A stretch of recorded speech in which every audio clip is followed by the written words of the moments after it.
परम शांति बाबूजी आपका स्वागत है। और आज हम आपके समक्ष एंसेंट एलियन की कुछ बातें शेयर करना चाहेंगे। जो टीवी पे भी एपिसोड आते हैं, उन्होंने बहुत सारी रिसर्च की है और जब मैं ये उनके वीडियोस देखता हूँ तो मुझे कई प्रश्नों के जवाब भी मिलते हैं और कई नए प्रश्न भी मिलते हैं जो हम आपसे आज डिस्कस करेंगे। आज का वीडियो बड़ा ही इंटरेस्टिंग रहने वाला है। ज़्यादातर उनकी जो बातें होती है, पृथ्वी पर जो परग्रहियों की गतिविधियां जारी थी उसके बारे में उन्होंने हमारे प्राचीन ग्रंथों में लिखा हुआ था वो ढूंढा, उससे वो उन्होंने पता करने की कोशिश की। जैसे उन्होंने लिखा कि प्राचीन हिंदू ग्रंथ एक मयंतर करके एक पुरानी किताब है जिसके अंदर भवन निर्माण कंस्ट्रक्शन का पूरा गाइड दिया, जो कि पांडुलिपि में था। और राजा मायासुर ने दुनिया तक ये ज्ञान पहुंचाया। उनके देखरेख में पृथ्वी पर और आसमान में भी कई शहर बने। अब यहाँ पे ये क्वेश्चन आता है कि आसमान में ऐसे कौन से शहर बसे, आप बताइए। देखो, जो मायासुर नाम का राक्षस था हिंदू शास्त्रों में बताया ना, तो वो सूक्ष्म जगत में भी भवन बनाता था। असुर तो भले पाताल लोक में रहते थे ना, मगर ये धरती पर रहने वाला असुर था। ओके। मगर असुरों के पास इतनी टेक्निक थी कि उसने कई भवन बनाए थे। जैसे उसने वो जो पांडवों का इंद्रप्रस्थ था ना, मेरे ख्याल से वो पांडवों का इंद्रप्रस्थ भी ऐसा बनाया था कि जैसे माया में भटक जाए ऐसा।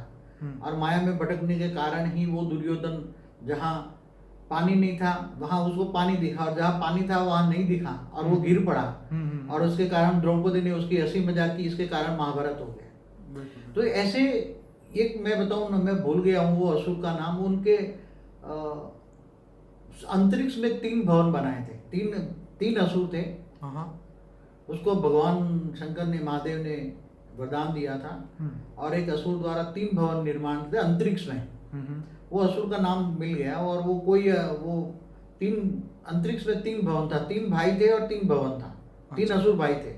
तीनों असुरों का शायद शास्त्रों में आपको मिल जाएगा, क्योंकि बहुत टाइम पढ़े हुए हो गया। बाबूजी, वैसे तो रावण की भी बात कही ना कि लंका उसने पूरे सोने की लंका बनाई थी और सोने के बड़े बड़े गडरों को उसने हवा में उड़ा उड़ा के वो लंका तक पहुंचाया था और बनाया था। वो जो कंस्ट्रक्शन के बहुत बड़े देवता थे, उनका भी नाम था, मैं नाम भूल गया। खैर, हम मगर उसी टाइम वो जो बनाते थे, मैं बताऊं, वो टाइम ऐसे ये टेक्निक नहीं थी आज के बड़े बड़े मशीन हो, ऐसा नहीं होता था।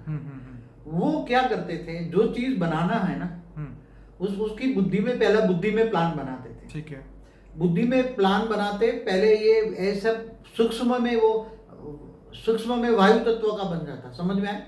फिर वायु से उनको स्थूल तत्वों में, मतलब पहले अव्यक्त स्वरूप में बनाते थे। ठीक है। अव्यक्त स्वरूप में, इस प्रकार हमारे माइंड में पहले नक्शा बनता है। तो वो पहले मैप बनाया, फिर वो स्थूल डायरेक्ट नहीं बनाते थे। पहले अव्यक्त स्वरूप में वो जैसे बहुत बड़ा महल बनाया, जैसे रावण का महल बनाया। तो उसने वो कल्पना की, सोचा, और फिर पहले सूक्ष्म में बन गया, समझ में आया, अव्यक्त में बना। और फिर अव्यक्त को फिर संकल्प किया, वो व्यक्त हो गया, समझ में आया। उसमें सोना के गडर बडर वो नहीं, सीधा ही महल ही सोने का बन गया। ओके। पूरा महल ही सोने का बन गया। ऐसी इनके पास पावर था ना। ये असुर बहुत तपस्या करते थे। उनके पास ब्रह्मा से और शंकर से बहुत वरदान मिले हुए थे, तो उनके पास सारी शक्तियां आती थी। बाबूजी, यहाँ आगे एक बात करूंगा कि जो क्षीर सागर के मंथन में धन्वंतरी देवता का सर्जन हुआ। कहा जाता है कि वो धन्वंतरी देवता ने ये वेद कुछ बनाए जिसके अंदर ये मनुष्य ये ज्ञान जो है बाद में मनुष्य को दिया गया।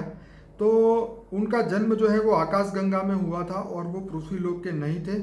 और वही धन्वंतरी देवता ने आयुर्वेदिक चिकित्सा का वो जनक माने जाते हैं। और उसके बाद धन्वंतरी से ये ज्ञान सुश्रुत संहिता बुक के माध्यम से हमारे पुराने जो लोगों को दिया गया था, जो शुरुआत के पृथ्वी के शुरुआत के समय में। अभी पाकिस्तान में जो हड़प्पा संस्कृति जो सिंधु घाटी पे है, वहाँ पे साइंटिस्ट ने डिस्कवर किया कि 4300 साल पुराना ह्यूमन स्कल मिला। अब उन्होंने वहाँ पे देखा कि उस दिमाग जो खोपड़ी थी उस पर दिमाग का ऑपरेशन होता था और उस खोपड़ी पे निशान मिले, सक्सेसफुल होता था, बहुत सारी बातें थी। तो प्राचीन भारत में ये सब होता था, ये सब ज्ञान संस्कृत की जो बुक थी, जो कि ईसा के 800 साल पुरानी ये बुक सुश्रुत संहिता में बताई गई है, जिसमें 11,000 रोगों का उपचार था, और ये बुक आयुर्वेद का आधार है। देखो, पहले मैं जिन्होंने ये देवता निकले, हाँ, धन्वंतरी, आयुर्वेद का जी जनेता, हाँ, धन्वंतरी देवता जो सागर मंथन हुआ, एक्चुअली हमारे शास्त्रों में कुछ कोड वर्ड यूज किया हुआ है, ठीक है, समझे? तो सागर मंथन माना कि ये कोई स्थूल सागर की बात नहीं है, जो भले मानते हैं मगर उसमें सूक्ष्म सागर भी होता है, ठीक है, जिसमें स्थूल के साथ सूक्ष्म में मिलाप हो, तो उसको मंथन करो, तो उसमें से जो मंथन करते करते करते, तो ये कई कोड वर्ड होते हैं। जैसे देवता और असुर जो हैं वो बहुत दुखी हो गए थे, देवता भी पतन के किनारे थे, दानव भी दुखी थे, मनुष्य भी दुखी थे, पूरे ब्रह्मांड में दुख था। जब सारे तीन देवता ब्रह्मा विष्णु शंकर ने भी सब मिलने किया कि क्या करें, तब देवता और असुरों ने मतलब एक मिलकर विचार सागर मंथन किया, ज्ञान सागर मंथन किया, ठीक है। तो दुनिया में दुख इतना बढ़ गया था, अब क्या करें? उसके लिए फिर अलग अलग विचार सागर मंथन किया। विचार सागर मंथन से जो रत्न निकले, जो भी निकला वो विचार सागर मंथन से निकला। उसमें विष भी निकला, अमृत भी निकला, फिर देवता भी निकले, लक्ष्मी भी निकली।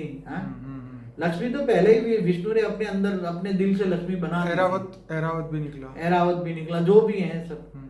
मगर ये कभी कभी एक कोड वर्ड होता है, कोड लिपि होती है, तो यहाँ विचार सागर मंथन की बात है, समझ में? विचार ज्ञान, क्योंकि दुनिया को सुखी कैसे किया जाए, नहीं तो देवता तो असुर कभी मिलते ही नहीं है ना, और तीन देवता भी नहीं मिलते, तीनों देवता ब्रह्मा विष्णु शंकर भी आपस में लड़ते थे, ठीक है। इसलिए देखो ब्रह्मा और शंकर के बीच में पूरा द्वापर युग लड़ा। जो देखो पहले समझना पड़ेगा, महादेव जो थे, महादेव को शंकर को मानने वाले, देखो हमारे हिंदू शास्त्रों में ब्रह्मा को रजो, ब्रह्मा को सतो, विष्णु को रजो और शंकर को तमो बोला है। तो शंकर के फॉलोअर्स कौन थे? शंकर को मानने वाले, महादेव को मानने वाले कौन थे? असुर, राक्षस, भूत प्रेत और असुर थे, बिल्कुल निचली क्वालिटी की आत्मा, ठीक है, हाँ, हल्की क्वालिटी की, क्योंकि तमो प्रधान थे, तो उसको मानने वाले तमो प्रधान आत्माएं थी। और जो विष्णु रजो थे, तो उसको मानने वाले देवता थे।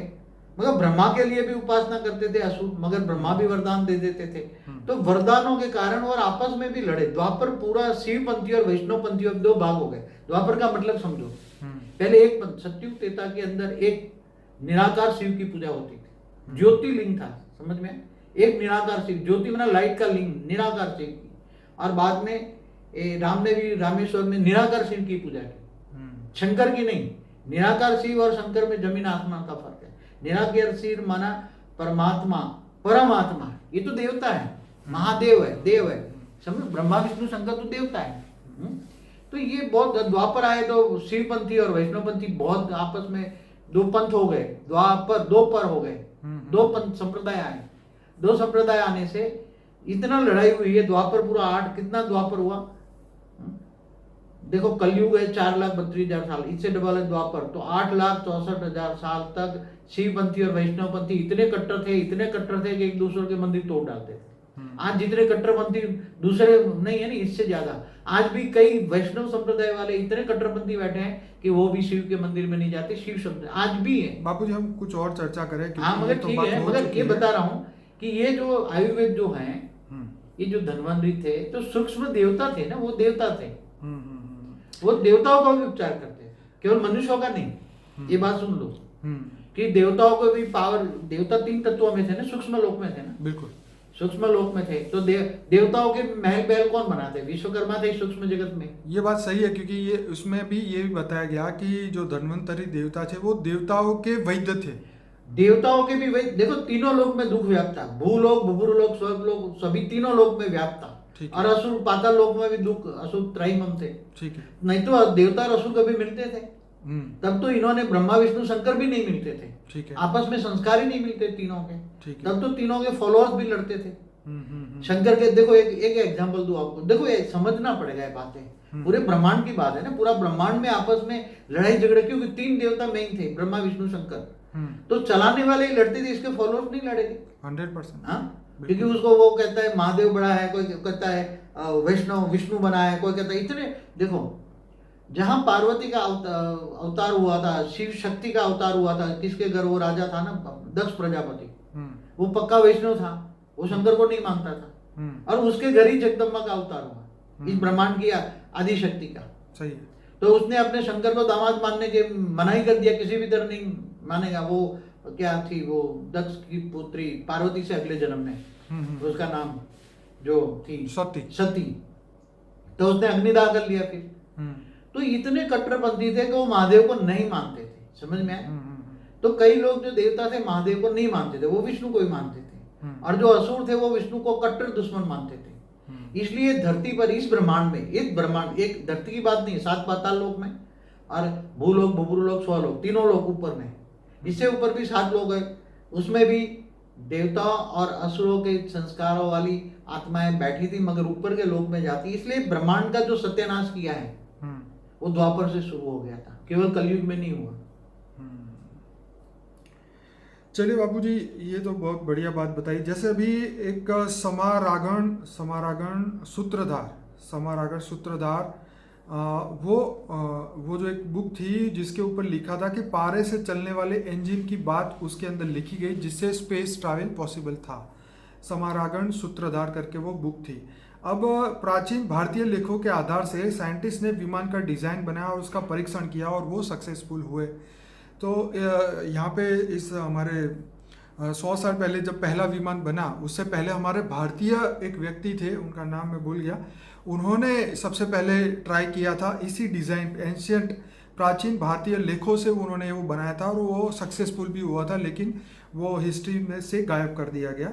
चलिए कोई बात नहीं, पर आगे हम चलते हैं कि प्राचीन भारतीय लेखों में अंतरिक्ष विजिट माने वो वहाँ पे जो शेयर हुई उसकी चर्चा की गई है। ये भी लिखा है कि मानव के रूप में इंसान दूसरे और सौर मंडल में जाते थे अंतरिक्ष यान की मदद से। ये बात प्राचीन लेखों में लिखी है।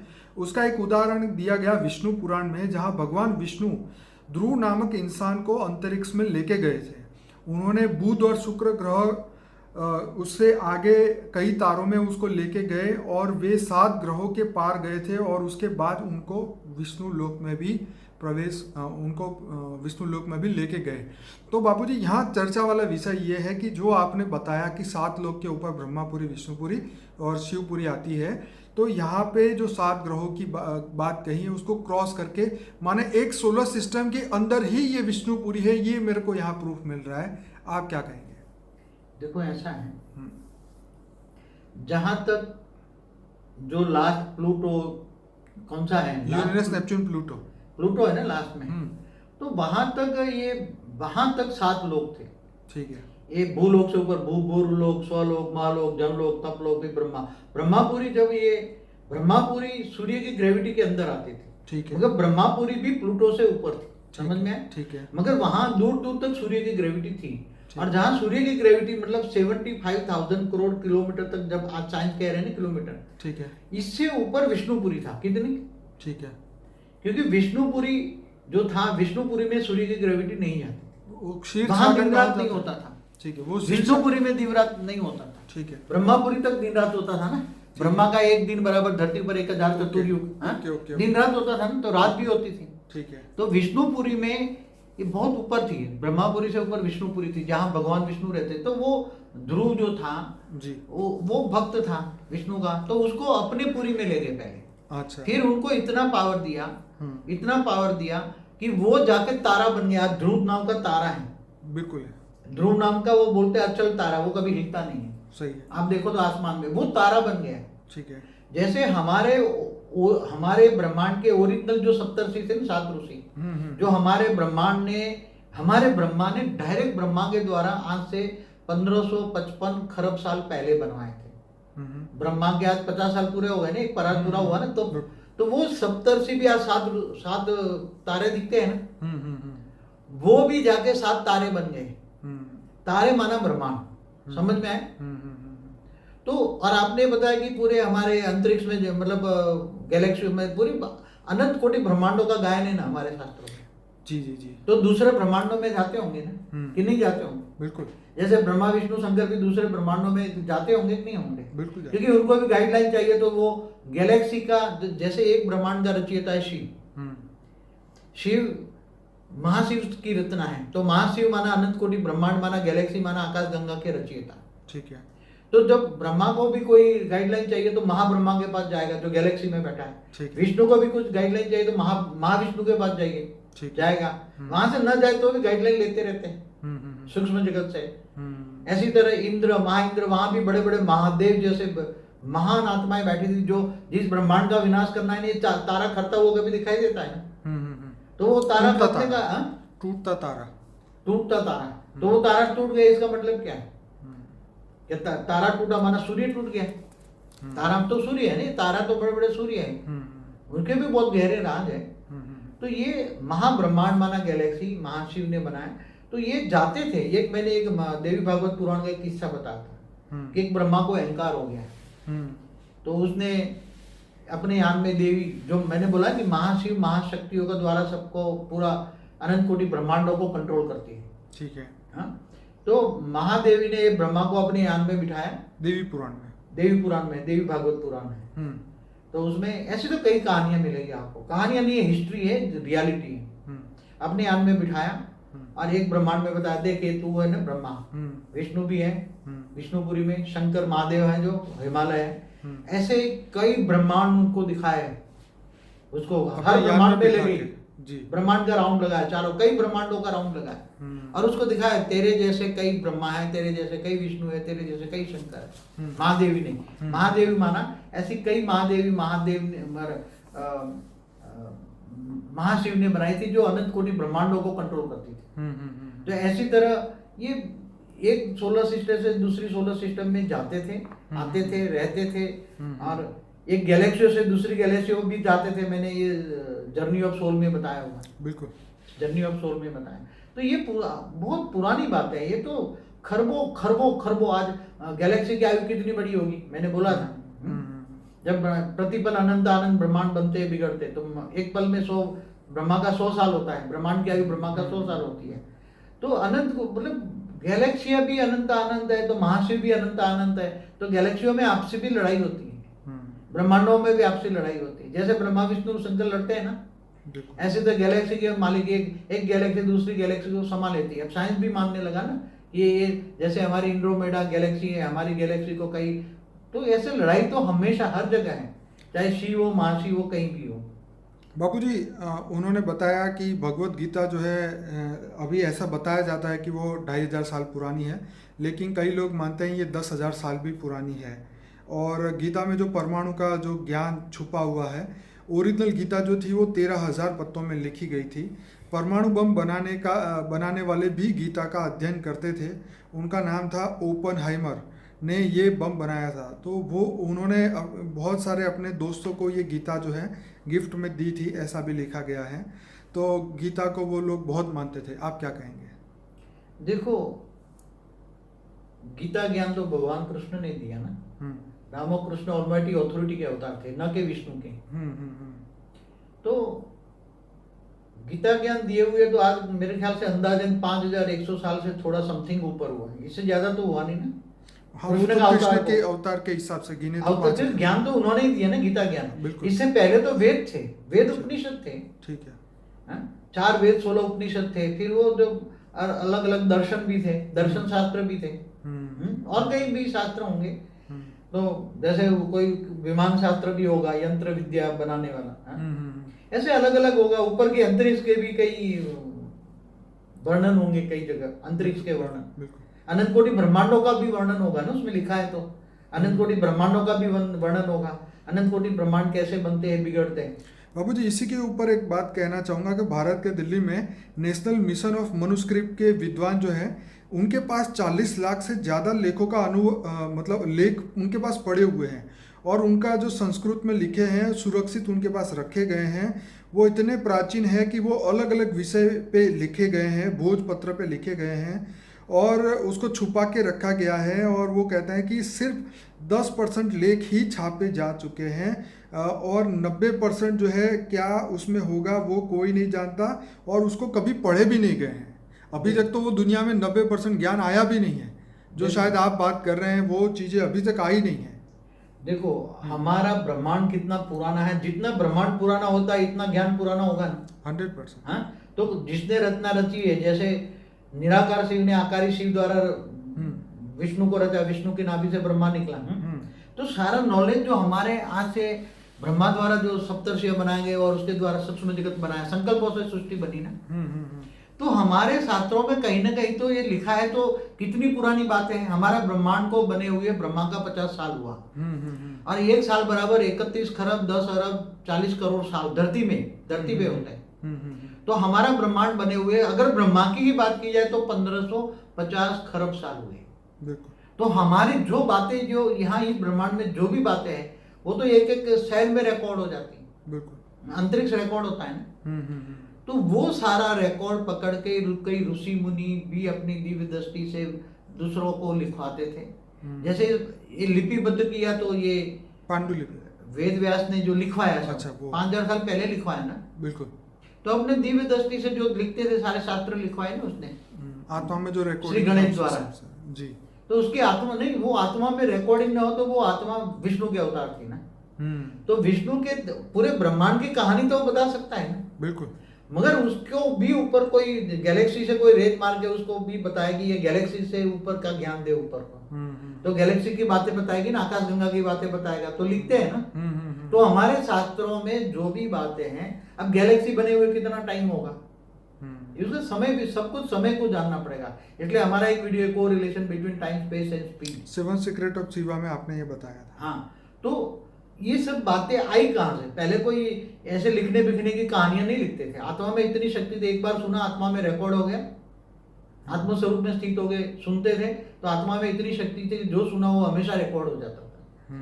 और आत्मा जो ये ऊपर के लोकों में रहती थी ना, तो ऊपर के अवतार जैसे विष्णु के अवतार होते थे, तो वो भी विष्णु के पास भी ऊपर से जो महाविष्णु से ज्ञान आता था, ब्रह्मा के पास भी महाब्रह्मा से ज्ञान आता था।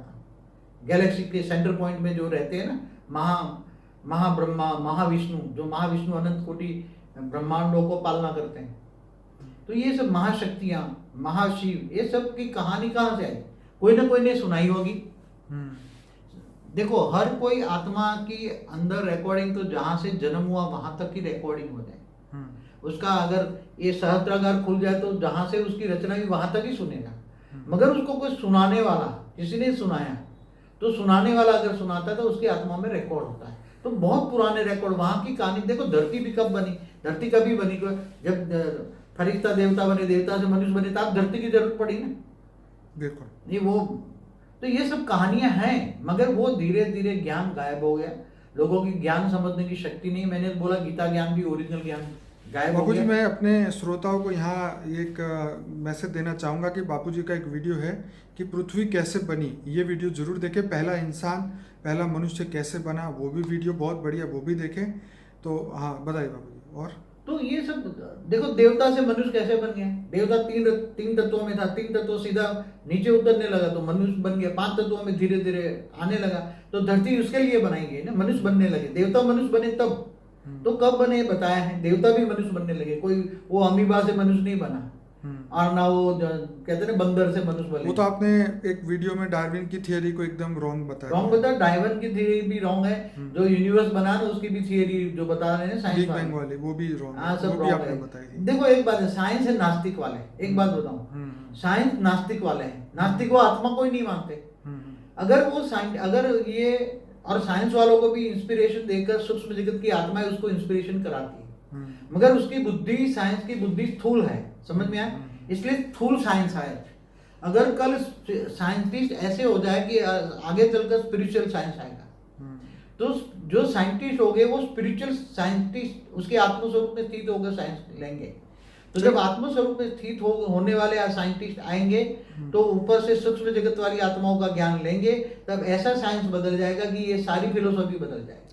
बाबू जी, राजस्थान के थार के रण, जो रेगिस्तान कहा जाता है, उसमें एक ऐसी जगह मिली जहाँ 7 किलोमीटर का एक व्यास में एक राख जो है उसकी परत मिली, लेयर मिला है। उसके नीचे कोई प्राचीन नगर भी हो सकता है जो कि 10 से 12,000 साल पुराना था और परमाणु विस्फोट में वो ख़त्म हो गया था। उसकी बात उन्होंने ये जोड़ी कि रामायण में ब्रह्मास्त्र यूज़ किया गया था किसी के ऊपर, राम ने चलाया था, जो कि ब्रह्मा जी ने राम जी को दिया था। तो यह शस्त्र यूज़ किया गया है, ये बात ये रेगिस्तान के थार रण में मिली है। आप क्या कहेंगे? देखो, क्या ऐसा हुआ होगा? रामायण में भी ब्रह्मास्त्र चला था। राम ने रावण को ब्रह्मास्त्र से मारा था। ऐसी तरह महाभारत में भी ब्रह्मास्त्र चला था। अर्जुन ने, अश्वत्थामा ने चलाया था। अश्वत्थामा ने भी चला था। उसको रोकने के लिए भी था, अर्जुन के पास उसको रोकने के लिए अर्जुन को चलाना पड़ा था। हाँ, तो ये सब ब्रह्मास्त्र माना, जो ब्रह्मा के पास सबसे बड़ा अस्त्र है ब्रह्मास्त्र। तो ब्रह्मा उसको वरदान के रूप में ब्रह्मास्त्र दे सकते थे। फिर उससे बाद में महादेव पास्त्र देते थे, ये जो नाम है कोई, महादेव देते थे। फिर कृष्ण को भी स्वदर्शन चक्र दिया था, जो शास्त्रों में है ना, स्वदर्शन चक्र, पल में गायब हो जाता था, पल में आ जाता था। ये किसने दिया याद नहीं, अब शास्त्र बहुत। तो ये बातें नई नहीं है, हमारे शास्त्रों में बहुत पुरानी बातें हैं।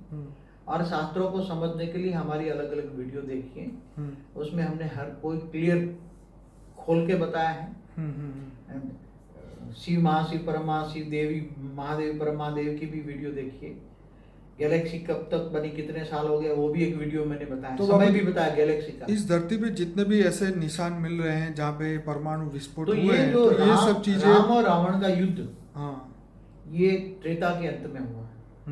त्रेता के अंत में राम और रावण का युद्ध हुआ। तो उसको तो हुए कम से कम, द्वापर हुआ 8,64,000 साल, तो इससे तो ज्यादा ही हुए होंगे ना।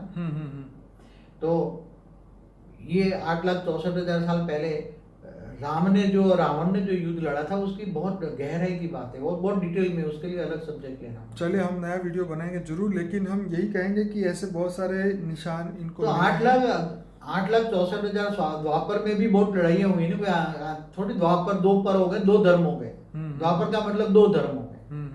पहले एक ही शिव निराकार को मानता था, ज्योतिर्लिंग ज्योतिर्लाइट। अब द्वापर शिवपंथी वैष्णवपंथी हो गए, और दोनों में बहुत लड़ाइयाँ हुई। तो उसी टाइम भी ये परमाणु बॉम्ब चले होंगे, परमाणु बॉम्ब माना ब्रह्मास्त्र चले होंगे, तो कई चले होंगे। बहुत 8,64,000 साल में युद्ध ही युद्ध, द्वापर से ही युद्ध शुरू हो गए।